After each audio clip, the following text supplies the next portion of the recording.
Welcome to PolyCast, a civilization podcast focused on game strategy. CanusAlbinus, Makahlua, TheMeInTeam, MegaBearsFan.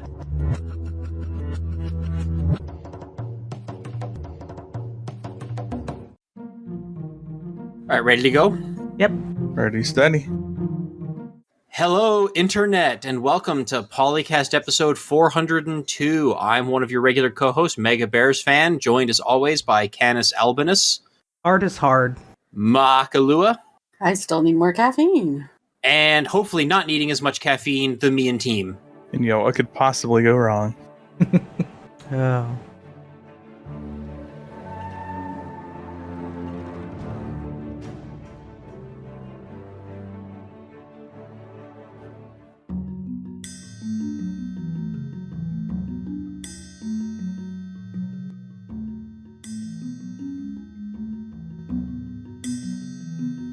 All right, let's go to the news topics we've got for today.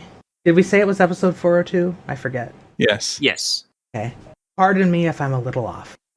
Today, or rather 3 days ago for us, but by the time this comes out, it will definitely be true for a couple weeks. Old World, Soren Johnson's game about it's basically a Civ. We all know what it is. It came out on Steam finally, and Kind of out of the blue, too. Just got the email, hey, it's available. it was not out of the blue. I had it on my wish list since I think January, because I did as well, but I think the release date was like to be determined, like up until it just released. well, yeah, you find out the release date by checking when the Epic release date was and just adding. It was released adding a from year. Epic, and then it's no longer tethered to Epic. Released and from their therefore was finally exclusivity. released. Yes. So Released far, from the shackles. So far, this is 2 days after the game has been released. It has very positive reviews, so that's good news. Have any of us And had I'm- a chance to play it yet? I have not. Nope. I bought it, installed it, have not had a chance to play it yet. I have not either. So I guess we will just leave this as a news topic and not discuss any of the gameplay because we don't have any experience with it, and maybe come back to that later. Oh, I'm sure we will have plenty to say about it in the coming weeks. Definitely.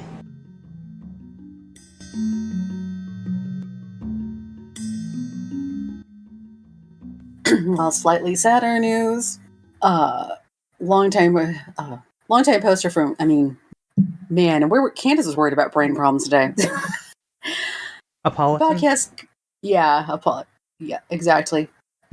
For PolyCast, because we came from Apolton.net, and one of the longtime posters, Lancer, passed recently. There's a thread over there on Apolton. A few people had some memories to share about that, but also going through the thread, there's been a couple of other longer time posters that, because of just things happening. For Lancer, it was COVID. For Scribbler, it was an infection and complications because he was in an area where they'd had a typhoon recently. I think they said Ra, who was another longtime guy, had also passed at some point. Oh, and I hadn't wow. realized that. I didn't know that.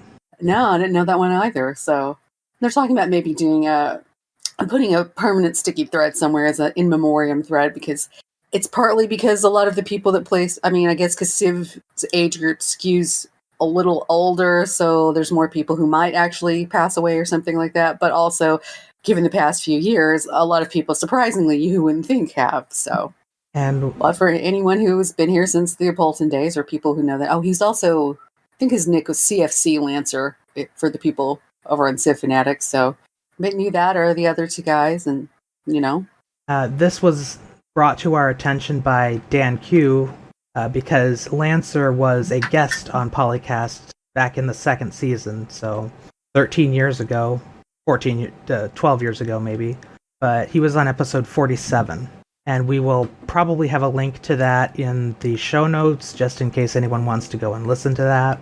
I would be more prepared if I knew that there had been other people who had died, but I believe Ra was on the show at least once. Yes, I was about to say that, yeah. I'm relatively certain that he was on episode 12 because everybody was, but Yeah, I don't know. Without doing extensive research on our outdated website, I would have to look up which episodes he was on, and I do not know about the third person. I forget his name. I feel so bad. Scribbler. Scribbler. Starts with a Z. Yeah, starts with a Z. This is Scribbler. I just saw that like the other day. It sucks. I didn't know about it. Well, when a game has been around as long as Civ and was created as long ago as Civ was, this kind of thing just eventually happens. So this is the part where if we were more organized, we would play taps. But Or if we had a soundbot or something.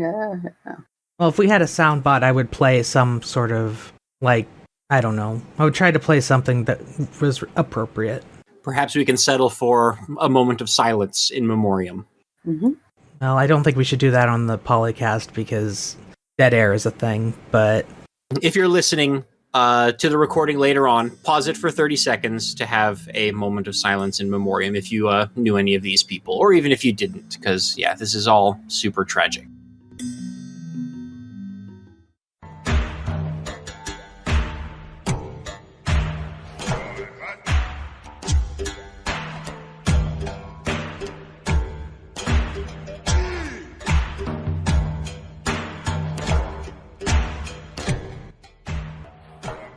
okay, let's bring up the mood just a little bit and move on to our next topic.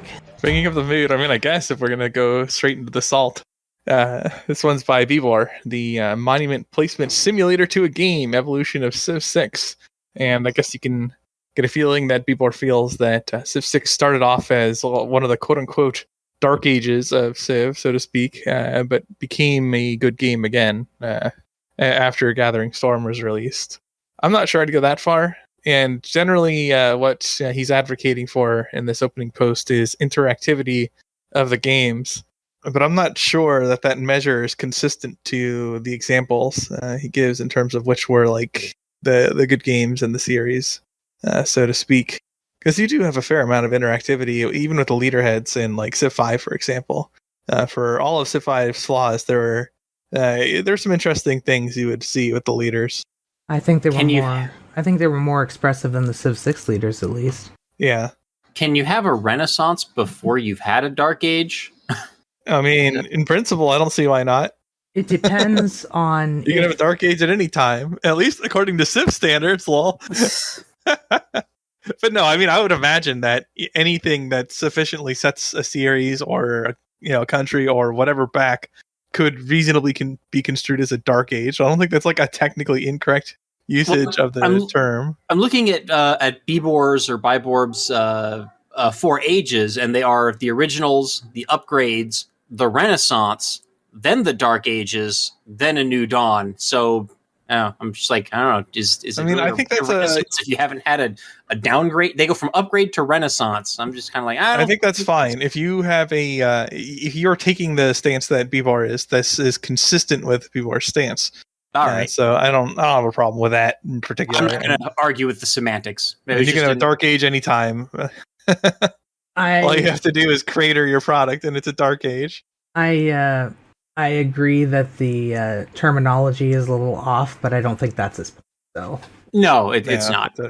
Plus, there were a lot of changes in the Alpha Centauri and Civ 4 also, exchanges. Alpha Centauri, I think, came out before Civilization 3, didn't it? Yeah, I think so. And I saw somebody playing Alpha Centauri recently. It is the interface has not aged well. Like what? Like you mean on a stream? Yeah. Like you have to like right click to move units and right click again to move the unit. It's very different than modern standards for unit and interface control. Yeah, UI has never really been Firaxis's calling card. It was at its peak in Civ 4, but I think some of the folks who thought about that moved on since then.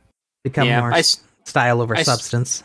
I still miss being able to put things in construction queues by just dragging and dropping them. I miss being able to do that by holding a button and clicking once, and having which button it is, or whether it adds to the top or the bottom of the queue. It was so fast. It baffles me how like dragging and dropping is such a seemingly simple thing to do, but yet like they won't do it. And like Civ 5 and Civ 6 had these convoluted systems where you have to like click arrows to move things back and forth in the queues. It's like, I just want to drag it to where I want it. Yeah. Now, I do know that for a large portion of the Civ 5 and Civ 6 development cycles, there has been an ad on the Firaxis website for a lead UI developer. So I'm sure that has something to do with it. Yeah, I mean, if you don't have the expertise, you just do the best you can. I mean, I'm not gonna harp on them too much if that's the case. Although I think they know it's an issue, they're trying to address it. It's fine. I think nowadays they're called UX developers or something else, user experience. Yeah, I guess because the UI is always bad, and they were like, we got to get away from this usage. I don't know. Well, I think they also want to consider more than just like the input stuff. Yeah, UX is a more broader like category than just UI because it also encompasses like more aspects of how the user interacts with the game. Yeah, like presentation of information and such as well. Yeah, and that stuff can make a big difference on its own. If you have like mouse over information versus no information versus having to navigate multiple menus, and what's appropriate for each of those. Like you might say that navigating menus like multiple clicks is never appropriate, but if you're going to open up like a Civilopedia entry and read like a 3-page documentation of a complex mechanic, that's probably where that belongs. Whereas a lot of more things should be just mouse over information. Yes, unlike Crusader Kings 3, which is like, here is a wall of text that will pop up to explain the thing you're currently trying to do. And then it will disappear, and you will have no clue how to bring it back when it comes time to actually use that mechanic 20 hours later. Well, let me put it this way. If for whatever reason Firaxis decided to stroll up to me and be like, hey, could you give me a recommendation on which company to go to in order to see a good example of UI? I don't think Paradox would be topping my list. I'm not sure it would even be in the top 50. Probably not. I mean, I would struggle to think of 50 games offhand on the spot like that anyway. But I would like deliberately move Paradox out of any top category. Because in some ways, like Paradox is better, but in a lot of ways, Paradox UI is worse than Civ UI. Well, and it's hard for just this sort of game because there's just not that much on the market to like look at as examples or even to poach, designers and developers from. Although, with all the new, 4X and historical strategy games that are coming out now, that could hopefully change in the near future as some of these studios hopefully do come up with different ideas. We've got Humankind, we've got Old World, a few other things. So yeah, I need to check out Old World. Yeah, hopefully the competition in the marketplace now will drive improvement and innovation. The problem is Amplitude is not that great at UI either. I would argue that they are just slightly above average in the game design department, but their UIs typically have problems. Well, they can drag back the guys who made Warlords 2 and Warlords 3. That'd be nice. Or just look at the games and say, how does the UI work here? Yeah, of course. But that means you need to get like some sort of idea of which ones are the good UI, so to speak, because people have different opinions on what constitutes a good UI. Like I'm a lot more concentrated on the input efficiency and playability of the game, whereas other people care about the presentation a lot more. Yeah, ultimately, I think they're all important, but it really matters what you want to emphasize too. I think you can do both if you do it right, but if you want to put a game on a phone, then I mean, you could still also design the UI to have input efficiency, but in practice, people rarely bother. It's crazy to think of like the original Homeworld, right, with 3-dimensional movement in a tactical strategy game that came out in 1999, 2000, something like that, and worked fine. But now we just have so many problems with UI. It's crazy that something like that could exist more than 20 years ago, and UIs are still so bad. And I think it's just a dearth in this particular branch of video games, because the other games have managed good UIs from 2000 until now. Like there are certainly people who can do it and do it well. They're just not being picked up by strategy gaming, especially in a turn-based strategy gaming, typically. Yeah, and how much of those design philosophies necessarily translate to large-scale strategy games? Well, some does. Like input efficiency is going to be useful anywhere. You just adjust for the type of game you are playing, but all that is the consideration for how much work the player has to do to interact with the game, to do basic tasks in the game, and then try to minimize the frustration of doing those inputs. Like that conceptually is not too different game to game. maybe implementing it is. You have to understand the strategy games in order to create that, because you need to understand what players need to do or want to do in the game. But from a UI design perspective, that's probably not too hard conceptually. It's more an implementation thing.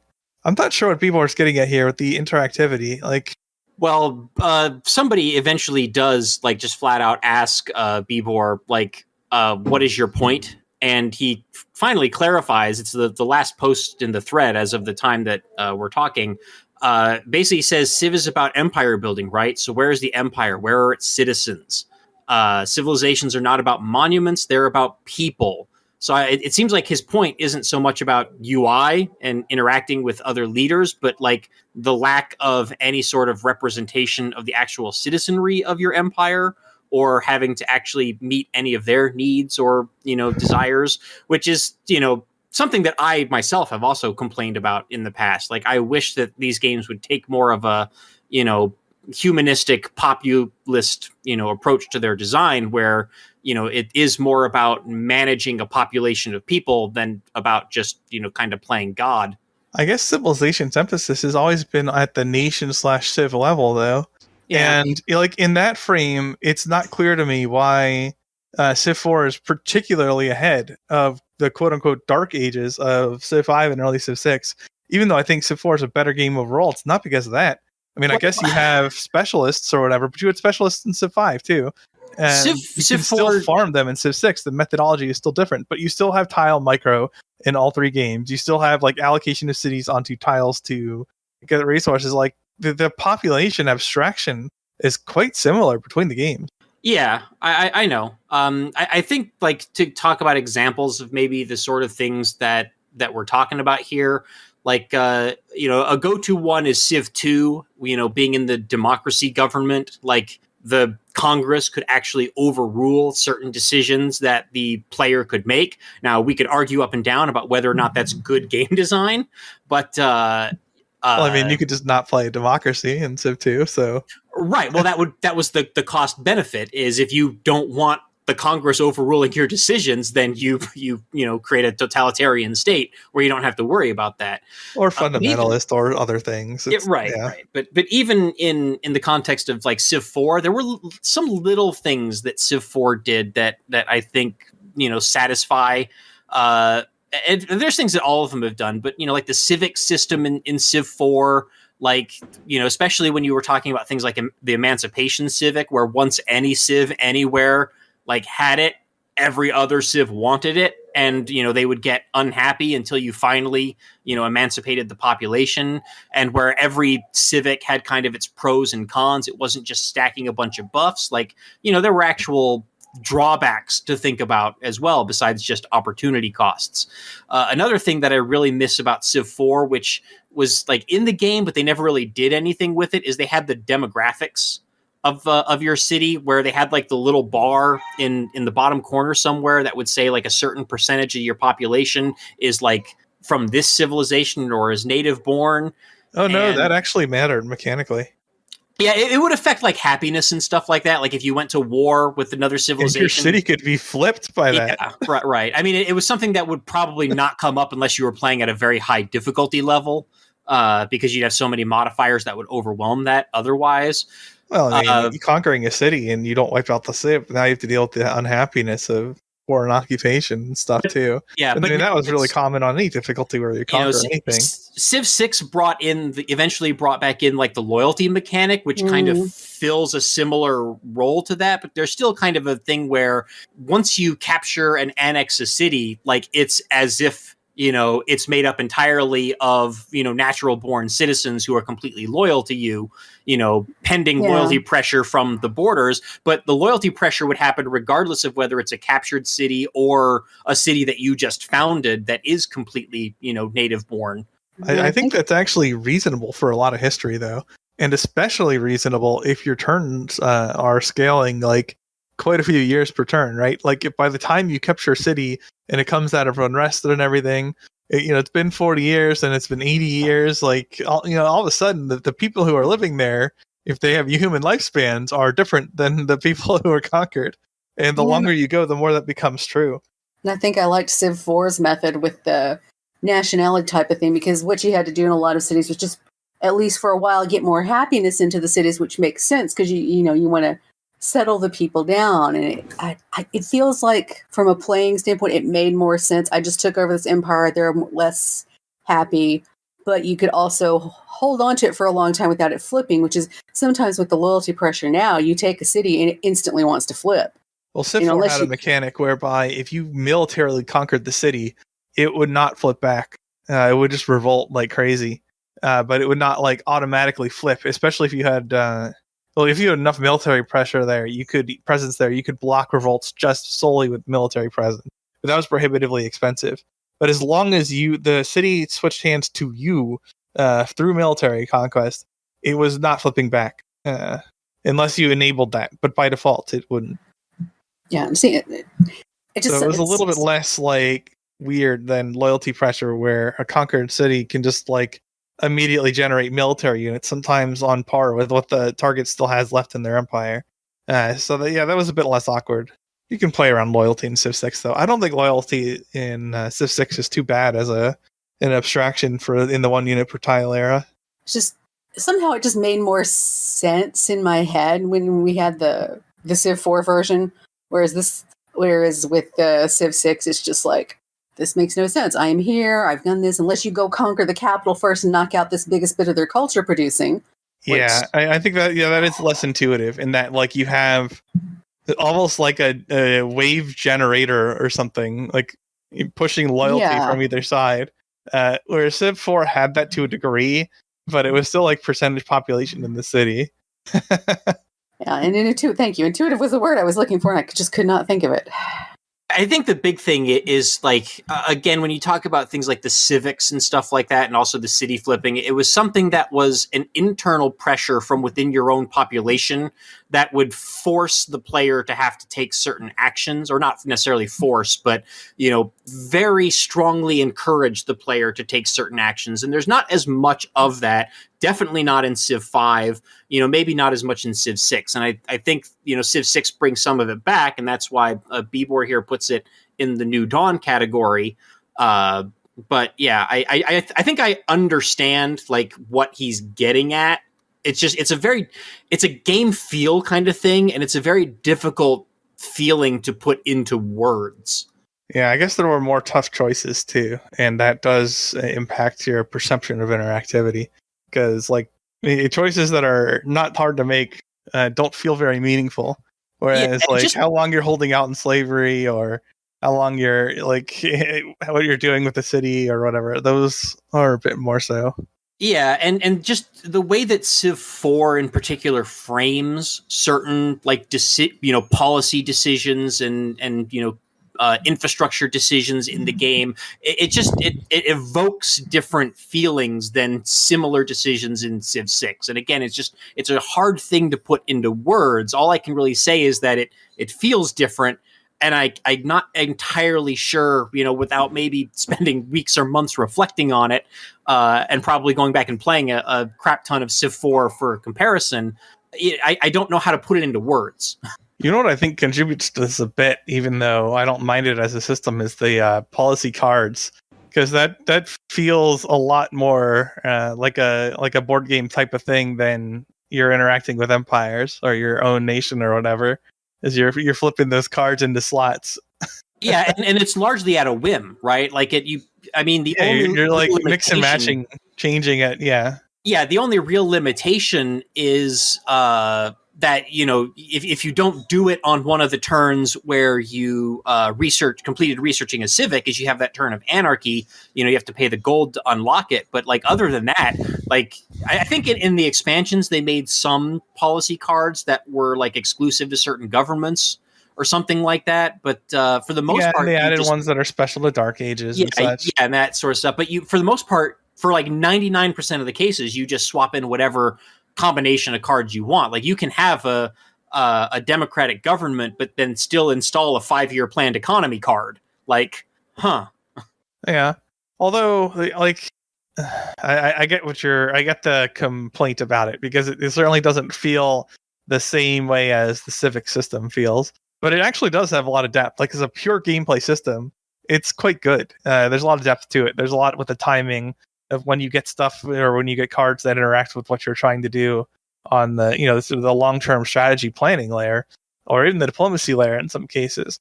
Like, it's a strong system, but I can see how it feels a little bit less connected to your nation or the people of your nation than like you're going from slavery to emancipation, or you're going out of pacifism into free religion or organized religion or whatever. Or imagine going backwards from emancipation back into slavery in Civ 4. Like, I mean, the torches and pitchforks come out, but you do something analogous in Civ 6, like, for example, going from having the capitalism, or free market economy card to installing that 5-year planned economy, and there's absolutely no pushback from within your civilization at all. It's just a change in modifiers. Well, in the game's modifier terms, there's no downside, so why would there be pushback? Whatever the heck that is in the game, there's certainly no negatives. But that's the sort of stuff that I think that Bibor is talking about here, which is that it again, the feeling of Civ 4 was more of that you're doing things to benefit or satisfy your population and not just you, the player. And there's a lot less of that in the later games. Yeah, I think you could rework the card system a bit to make those choices a little harder, or to make them have like more significant or game-altering positives, but also negatives that you have to play around if you take them. That actually might help a bit. Like an example of, I think, maybe a positive example might come from Humankind. So Humankind has a government system where there's like 4 or 5 ideology axes in the game, and every policy decision that you make shifts one or more of those ideology axes in one direction or another. And then not only do you get the benefits of the individual policy, but then there's also benefits of the of being on one end of the ideological spectrum or the other. So, for instance, there's a rationalist and a fundamentalism, religious fundamentalism axis, where those are the opposing things, and every religious policy that you might pass is going to shift your society in one direction or the other. So it isn't just that you don't just pick, we're a fundamentalist government, but then insert a bunch of policies that give you science boosts. It's no, you have to pick the policies that then shape the ideology of your citizenry, and you can't just flip it 180 degrees on a dime. Like, you would then have to spend the time and effort to gradually shift your policies back in the other direction if for some reason you wanted to go to the other side of that axis. Just have a civil war, like Hearts of Iron. Well, that's one thing that happened with the slavery and emancipation. It kind of made it feel more like a living world. As the world changed around you, you had outside pressure to change your society. Yeah. And there's nothing like that here. I mean, the leaders will react to if you're on one of the other, when you take secret societies, the leaders react to things like, oh, I see you have the mark of me. Oh, or I see you're my brother. But they don't really react so much to the government you're in, which in previous civs they have. So just like little things, but it makes the world feel like it's more of a real world instead of just a board game-ish. I thought Civ 5 did that maybe the best, the ideology type things out of them. Yeah. Just because, like, it's true that earlier in history, the type of government or the type of monarchy, or with that this particular area is a republic or whatever, really didn't matter as much for realpolitik. But once you started getting into modern times, it started to matter a lot. It started to be decisive in some cases, even. So and we can just flip over to this new government without any anarchy or rioting. It's like, in real life, that's not going to work like that. Yeah, I feel like there was like a bit in like maybe The Life of Brian or something like that, Monty Python, where there are all the people in Jerusalem are talking about being Israelites or whatever, and then the Romans come in and they're like, oh, I guess we're Roman now, but like nothing else changes. Yeah. Well, to a lot of the common folk, that was the case. As long as they weren't getting like looted to heck by the militaries that were fighting over the land. As long as you pay your taxes, Rome doesn't care what you do. Yeah. Although you definitely did not want to be near armies that were quote unquote living off the land, because that land was your land that they were living off of.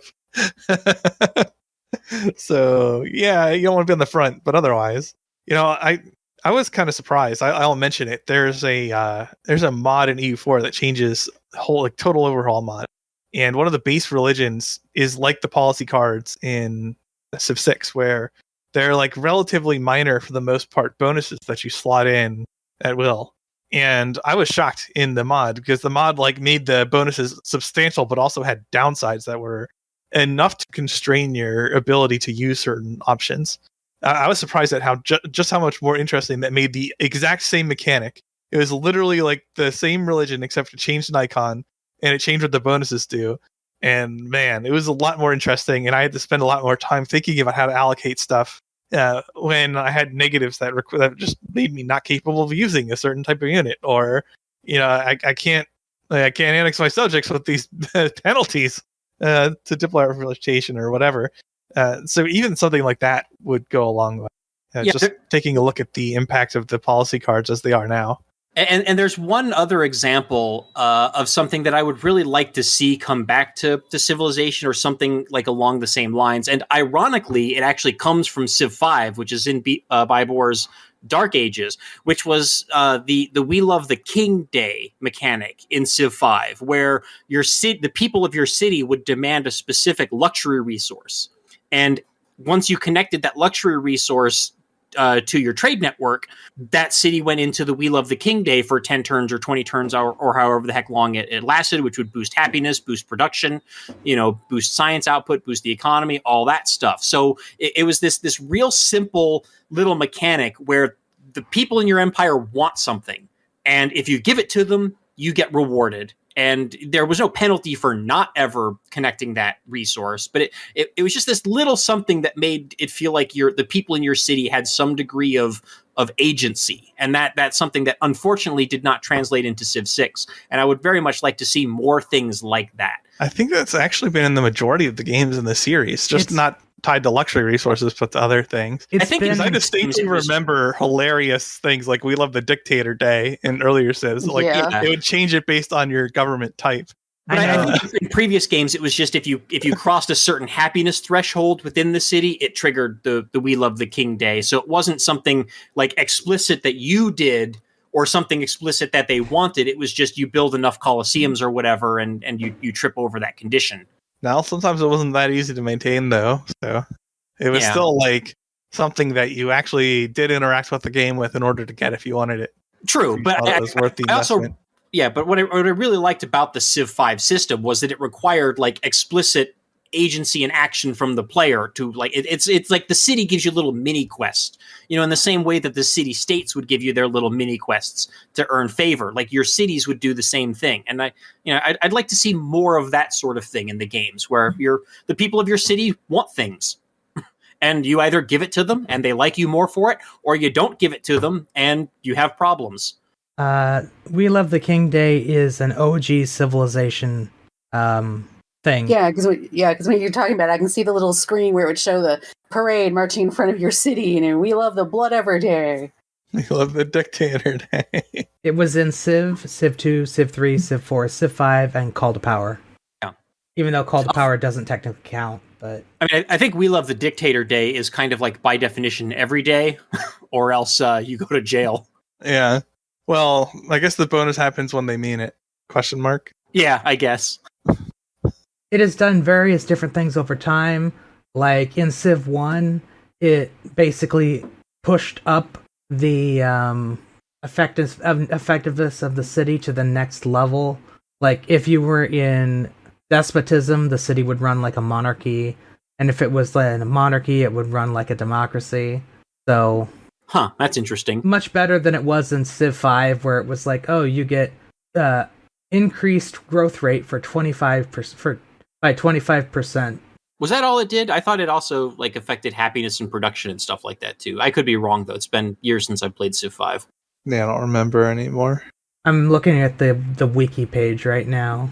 But again, it's a simple little thing, but it's one of those small things that kind of makes a world of difference in terms of making it feel like the people in your empire are actually people.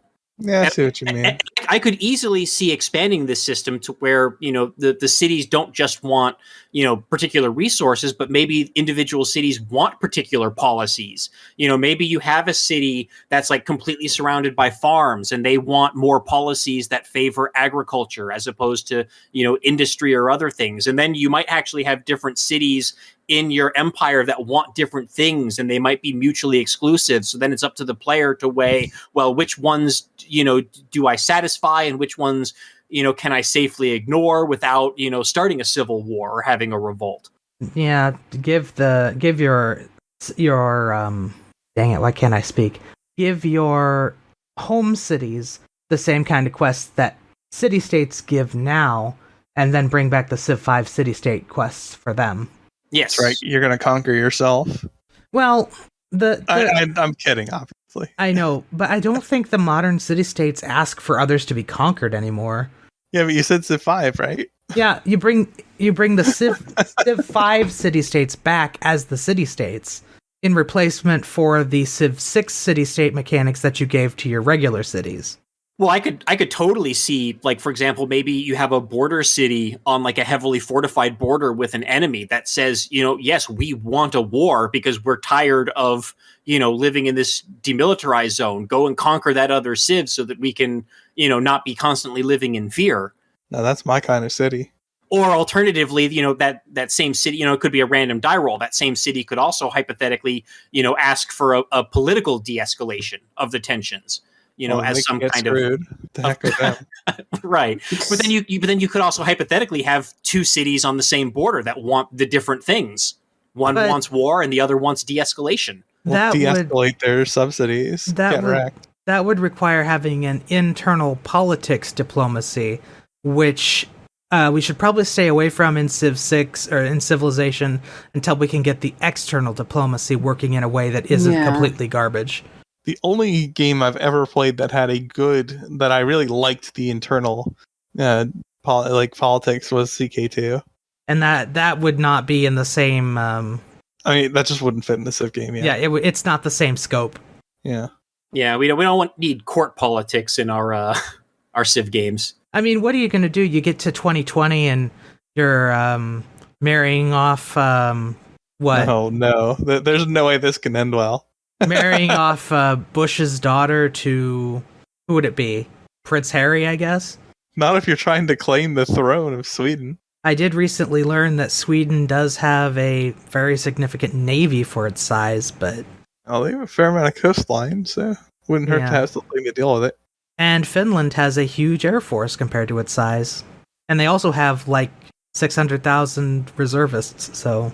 Anyway, that is off topic. We'll just use the inheritance law. We'll have them change their inheritance law to seniority, and then we'll just merge every country through royal marriages in modern times. Lol. Why I don't think CK2 works here. Make it seniority because Biden is the oldest president?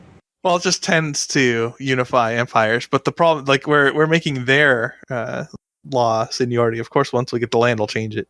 Okay. Because I think we'd all lose to the Queen of England at that point, but... Yeah. Well, she doesn't currently hold the titles elsewhere, see? So probably not. No, she only holds the titles. She doesn't have the political power anymore. Yeah, but we're talking about CK2 rules. Not real life, obviously. We're not dealing in real life here. The British monarchy is in personal union with, more than 10 other countries. Yeah.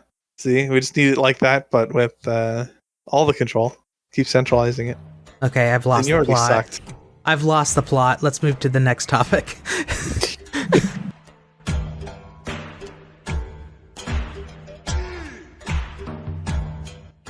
I think we lost the plot a little while ago, but okay. Okay, well, I guess kind of speaking of internal politics, our next topic is that user Leiron on Civ Fanatics has posted a thread titled Single Player Hotseat for a Better Challenge, in which this user says, recently I've been playing Hotseat with myself, with 2 players and 6 AIs, so I can give myself more of a challenge than the AI. Has anyone tried this, or... and is it fun or is it just tedious? So I guess my first question is, are you playing against yourself, or is it more of like a team game where you have 2 civs and then the other AI is in a team with the other 6 civs? So I'm a little unclear about what the setup is here. That was the very first post. was that question. Yeah, if you want a challenge, then obviously you're not going to be teaming up. That's the idea, is to play against yourself. Yeah, I mean that could be challenging, but as someone who has tried playing many actual tabletop board games against myself in order to learn the rules, I find that A, I always win, and B, when I go and I play that board game against an actual person, I realize that they don't play the game the way that I play the game. So. And you also can, you can't stop yourself from predicting yourself. Right, yeah, unless you're literally rolling dice to decide what you're doing, in which case just play against an AI. Yeah, or just play against the dice in the first place. Yeah, you can't really go to war against yourself because you know exactly what troops you have, Yeah, and where they're going to be allocated and what they're going to focus fire down, and yeah. Yeah, hey, me, would you like to go to war against me? Give me 10 turns to prepare. Yeah. The only time I do this actually is in Dominions 5. And I don't do it as just trying to beat myself, but I will deploy troops and see what actually works against other things. Because sometimes it's not clear if you're trying to come up with a particular countermeasure, that countermeasure is actually functional. But I can also, on top of doing just testing to see if the strategy will work, generally, I can do my best effort at what I think my opponent has, and then use my own nation against that and try to see, okay, what might they do that could screw me over? What can I definitely beat them if they only bring, and that sort of thing, and get some picture of how likely it is I can deal with that opponent. But that's not really playing against yourself in a vacuum. That's kind of working with information that you have based on another player still. Yeah. Now that's the closest I can think to something where I actually do operate turns against myself.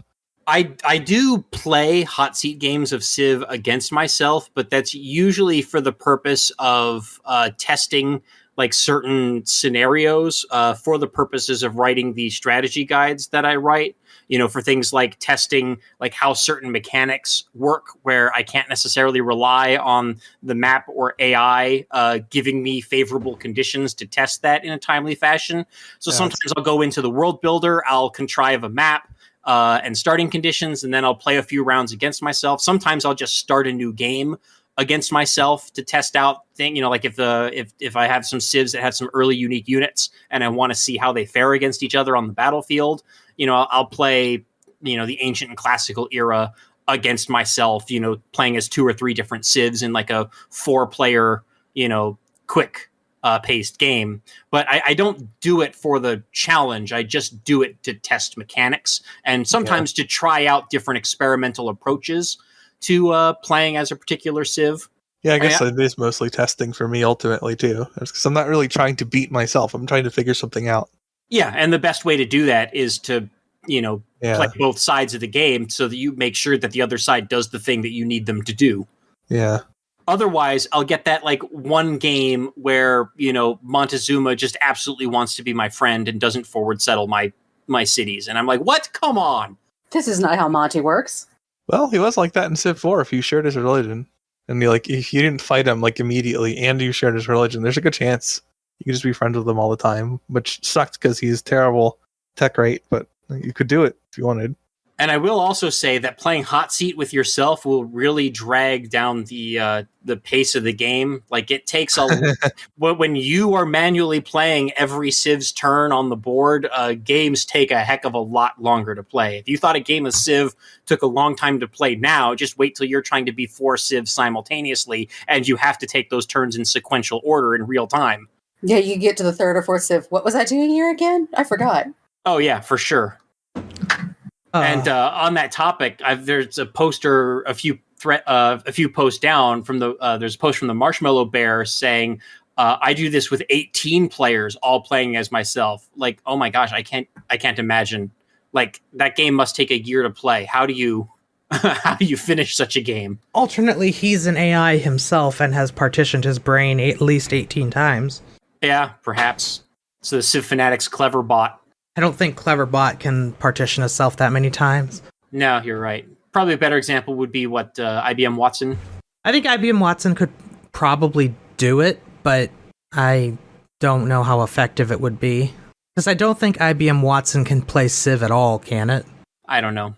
There is also a post later down here from PokeHL saying that Civ 6 Hotseat is ruined because of the pop-ups that come between turns. They totally block all of the AI actions, so you have no idea what units moved or what any of the AIs did during their turn.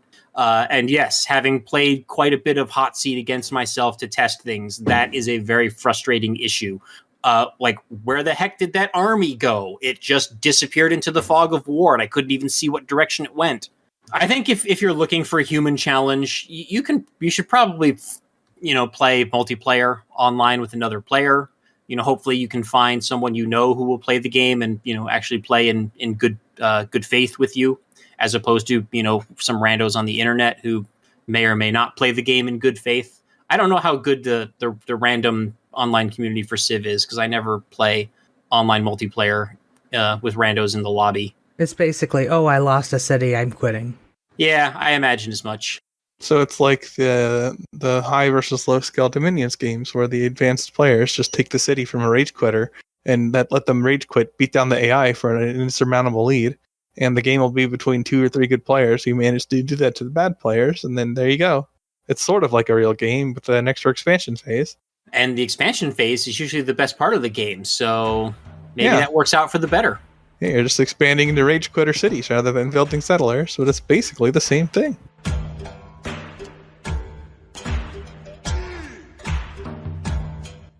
Today we're going to talk about, or I guess not today, this topic is about certain civs being more defensive and difficult to conquer than others. This is from the Civ Reddit, and I cannot read this person's name, so I will omit it. All I see is a Maori symbol next to it. It's IKNUF, Iknuf, or something like that. That works. Hopefully someday the internet will get to the point where forum users can post pronunciation guides or record a little clip of them pronouncing what their name is supposed to be. Come on, Fahua gods. I mean, at some point we're all just going to be numbers given to us by the government, so... But anyway, which civ is the most defensive / hardest to conquer? It looks like the obvious choice is Vietnam, because of their cheap encampment replacement and their drive out the aggressors perk. Not to mention that you can combine it with Defender of the Faith. Yeah, Vietnam is a tough nut to crack in this game for sure. Somebody else mentioned Gaul. I've seen Nubia mentioned. That's just because they're difficult to get rid of early. Their archer is really good. Yeah, I see some saying Maya just because of how close all of their cities are. Like, you get even more overlapping bombardment than you would get from, even some other AIs. And then I think there's also a combat bonus for being within 6 turns or 6 tiles of the capital. I think it's 10 actually. Oh yeah, okay. Australia is mentioned because extra production when you get declared on, and Australia has huge science output. Yeah, so they can just pump out replacement units, faster than you can kill them and replace your own. America gets a mention too, and I think that's fair. But if you're getting a combat bonus on your home continent, your cities are probably on your home continent, so they could be quite annoying there. Something that's not mentioned is Mapuche, because it's not so much defensive so much, but if you go in and you're in a golden age, and that's that thing that they have, that they're stronger against a golden age, you can grind to an absolute halt. And it's, the mechanics are such that invading another civ, you typically want to do that in a golden age, or at the very least in a normal age, so that you can actually maintain the loyalty of those captured cities long enough to take control of them. Because if you're fighting in a dark age or a normal age and they just overwhelm your loyalty, those cities are just going to flip right back to the original civ in a few turns, unless you're really, really good at managing loyalty. Or you just take a few cities on the same turn. You leave one of them beat down, and so it can't shoot at you, and then you just ignore it and move on. Yeah, you just get 3 or 4 cities all down to 0 health at the same time, and then on one turn, just take them all at once. And I've almost never seen 3 not be good enough. As long as they're relatively close to each other in some form of triangle, I've almost you could do it intercontinentally. Yeah. It doesn't matter. They're enough pressure from each other to be functional, along with a governor on the one that's actually still near opposing territory, that it's functional. Yeah, and if they're AI cities, they will almost certainly be close enough together that they form a tight loyalty circle with each other. Well, I don't think players put their cities too far apart either. For some of the reasons mentioned in this thread, it's easier to defend yourself if the spaces between your cities is fewer. Like the cities have some overlapping fire. You can make choke points a lot easier. Makes it harder for people to use a numbers advantage locally to their advantage. Yeah. And it's easier to move between cities and respond. Plus, like players rarely grow their cities quite large enough where they would utilize their fully available tiles otherwise. So like you generally want overlap. The only reason you wouldn't do it is if they just can't get fresh water or something like that. You can't get enough housing if you don't do it. You don't space it a little more. But I think by default, I prefer cities either at or very close to minimum distance myself. I like how the very last post in the thread by HRE is great. Says Holy Rome in Civ 4. He got downloaded for that too. Yes, Holy Roman Civ 4 is the hardest Civ to capture in Civ 6 for sure. Yeah, it's pretty much impossible. Well, they were certainly annoying in Civ 4. It's hilarious because of the name of the user. Yes. I see Inca. Well, this is technically our Civ, and the opening poster does not specify that this is for Civ 6. Yes, he does. Actually, there's a does tag. he? Yeah. The tag says 6 discussion. Okay, yeah, fair enough. Which, by the way, if you're looking for discussion topics in r/Civ, you want to use that one instead of the other discussion tag, because the other discussion tag has about 5 posts in it, and they're all from 4 weeks ago. Just. But I see Inca mentioned here as sort of a double-edged sword because of their ability to create paths through the mountains. Can other players use those? I keep forgetting. I know I tested this at one point. I think the answer was no. I think that it says they can here. I haven't interacted with that in so long. But also, it's a unique improvement. So if you capture the city, I think their little tunnel mountain road things disappear. So that seems like something we need to check. I don't know if that's true. I will check it in the wiki. See if I can remember how to spell this thing by myself. Yeah, another one in here is Grand Columbia. They are definitely hard. Grand Columbia is tough to fight regardless of whether it's an offensive or defensive war, because they're like, especially back when they first came out, and like they had no, it was not a conquistador. What the heck was their general called? Well, they had their unique great general. Conquistador, that would be an interesting choice. But it didn't replace the regular great general. Commodores. So, yeah, that was it. Yeah, which is weird because Commodore is a naval term, but yeah. But anyway, I remember when Grand Columbia first came out, like you could get the unique general replacement, but it didn't actually replace the regular great general. So you could have both, and their effects stacked, and it was crazy. I'm pretty sure that got fixed. So QHA, it's a Huapac. So it's a PAQ. Oh, I was right. Cool. Sorry, go ahead. Oh, nothing. I was just wondering if you found an answer to whether or not they're usable by other civs, and if they stay on the map after cities are conquered. Cannot be pillaged or removed. Well, it says cannot be removed, does that mean cannot be removed like by a builder, or it means they stay on the map permanently no matter what? Because I think that just means the builder can't remove it. I think it's still automatically deleted if the city is captured or razed. But I could be wrong. Your opponents can use the mountain tunnels built by you. Huh, okay. I think it's permanent because it's a mountain tunnel variant. Okay, The wiki doesn't actually specify, so I will... Okay, well, in that case, I think mountain tunnels are like actually permanent on the map. So if they're just a variant of that, then it does stand to reason that they would also be permanent. Anyway, I would like to give out an honorable mention to Maori and Phoenicia. Not in that there are particular military threats, but just the simple fact that their cities tend to be scattered all over the map. Completely eliminating them can be extremely time-consuming and tedious, because you got to scour the map, usually with a navy, and embark units for all of their cities. And that's a pain in the butt. So I typed in destroyed by city capture, and it gave me a UNESCO document. So I don't think this question has been answered in a way that I can find it easily on Google. All right, well, to a hot seat game. I imagine it's probably on some form somewhere.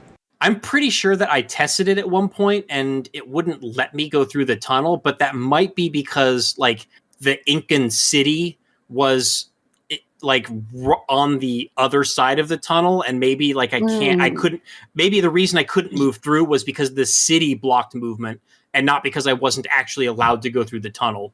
Okay, because I have vivid recollections of that map. And yeah, it was like a little city tucked in between like 3 mountains with like one tunnel. I have found a thread that says tunnels can be destroyed by storms. Oh. And even if they are, land trade routes don't seem to care. They keep using the path. Interesting. Well, I think a big part of that is because they assign their paths when you create the route. So unless it cancels the route, the route wouldn't change. I would assume, though, that I wonder if the next time you reassign that route, if it will follow the same path through the pillaged tunnels, or if it has to find another way around. Well, in the next post, it says, I had a Huapacnan appear to be obliterated by a mega colossal eruption and built a ski resort on the tile without realizing it was gone, but my units can still move right through. So maybe they just never reset the, impassable terrain flag. This was on back the tile. This was back in 2019, so it may have been fixed. Or not, because I know Civ 6 has a lot of lingering bugs that were not fixed after New Frontiers ended. Yeah. And that's a very extreme edge case right there. The developers might not have been aware of that unless people specifically brought it to their attention. I wish we could see the bug report log at this point, because I'm sure it's well over 100. Anybody else got any other ideas for particularly hard civs to conquer in Civ 6? I think in general, just anybody with a lot of science. Yeah, gotten all of them yet. Korea and Congo. And in general, any civ that has like a really strong mountain or like certain rough terrain start biases can be tough to crack, simply because those mountains are going to create a lot of bottlenecks that are going to restrict your movement into and through their territory. And anytime you have to invade a civ where like all their cities are completely surrounded by forested hills, good luck getting any attacks in with any of your siege units. Or any civ with an early unique unique unit that is in the melee class, because that means their city base attack will be higher. Yeah, assuming that the unique unit has a higher combat strength and isn't just one of those things that has just a funky promotion or something. Yeah, like Congos wouldn't be particularly, although they're still annoying. But Congo usually is stronger anyway, for some obscure reason. Well, not being able to kill their swords with range early on is a bit annoying. I suspect it's because they're not allowed to build faith districts. They don't bother wasting any resources on it, so they just do better overall. Yeah, they'll build their campuses and commercial hubs instead, and maybe spend some production on units instead of holy sites. Making the AI play better by constraint. That's usually how you do it. That's true. It's the easiest way to make this kind of AI work better, is by limiting its choices based on the situation. And it has the downside of making the AI highly predictable if you can figure out what the conditions are. Yeah, just do machine learning training. Well, sure. If you have 2,000 hours of computation time and a very expensive computer that can run a adaptive AI that is capable of producing commands to a non-adaptive AI to function in certain ways, I guess. I think I'll see it before long. I don't think we'll see it like in an official release build from developers, because it'll be unplayably strong, but I think I'll see it. Well, maybe it'll just be, we ran it half as long, and that's the easier difficulty. That might be the case, yes. I think the problem with that, though, is that it would disproportionately favor the early game, because the computers would not be in a good enough position to use most of the late game techs and abilities, if they didn't get through the early game. Depends how much you train it. Well, if you're training, you could just start games in the later eras for the training purposes, but I don't know how representative that's going to be to training an AI to play through the entire game. probably not very. Or alternatively, just make custom maps where, you precede them with, already having an established empire, and then just let the AI play from there. I think there would be a problem with that too, but I'm not sure what it would be. I think if you set up predetermined maps, then the AI doesn't learn how to handle randomness. Oh, we don't have to go into details of how this might be accomplished ultimately, I don't think. I am not in a condition to easily think about this.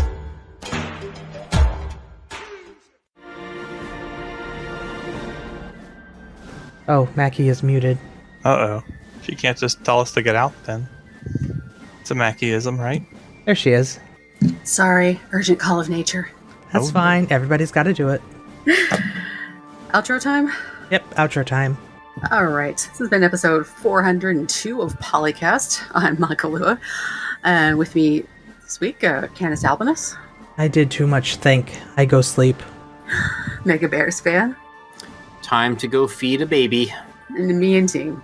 I'll show you a hot seat. Gotta love Raised babies. eyebrow. Apparently, I have a tortoise to go out and feed as well. Ah, We set up a ring camera outside of his burrow in the backyard so that we would get notifications when he goes in and out. It's still not super reliable. We got to figure out if there's some settings or something that we can tweak to make it more consistent. It's, set up to trigger, the motion sensor is configured for a person, not Oh, yeah. not a tortoise. Is that what the Metal Gear Solid noise was in the background?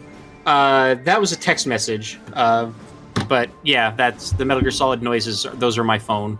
Yeah, I always enjoy it when that happens. The call. If I actually get a phone call, I also have the codec call ring as my my ringtone. Oh, that's what I heard earlier. I am trying to procure the Civilization 5 City Has Grown noise, like that little chime sound that it gives every time your city grows. But I haven't been able to find it on the internet, so I'm gonna have to reinstall Civ 5 and the download tools and such to use as my use as my text message noise. Because I don't really want to do the Civ 4 somebody discovered liberalism noise. That's the best noise. It's so awful. It makes you feel so awful. You know what you should do is a combination of that and the discordant warhorn noise. I knew from, that was coming. Total War Attila. There's also the somebody else has completed a wonder that you were constructing noise. Which one? That's the same thing in Civ 4.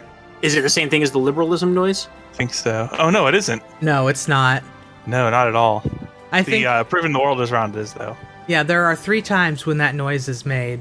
And one is world is round, one is liberalism, and I think one of them is tile destroyed by global warming. Yeah, you get that a fair bit in the late game. Maybe it wasn't that, because I feel like it would have been going off way more often if it was. Maybe, yeah. There's also an unpleasant sound for when one of your cities gets captured or razed. That might be the same sound too. Not in Civ 4. That was a unique one. But it's also, they have the sounds of like the raising that plays over top of it. So I don't know if that's one sound effect or if that's 2 sound effects playing on top of one another. Yeah, In Civ 4, it was probably 1 sound effect. In Civ 5, it was probably multiple. Civ 4 unit loss noises were awful too. Civ 5 was the best. It's like way too much for just losing a unit, but yeah, I still liked it. It's a pretty good sound. It practically plays a whole dirge. Yeah. I also like after Gods and Kings when they added the turn rollover noise in multiplayer in Civ 5. I really enjoy that noise. And I can't find that one on the internet either, or I'd make that my text noise. That one should at least be pretty easy to capture by just setting up a hot seat game.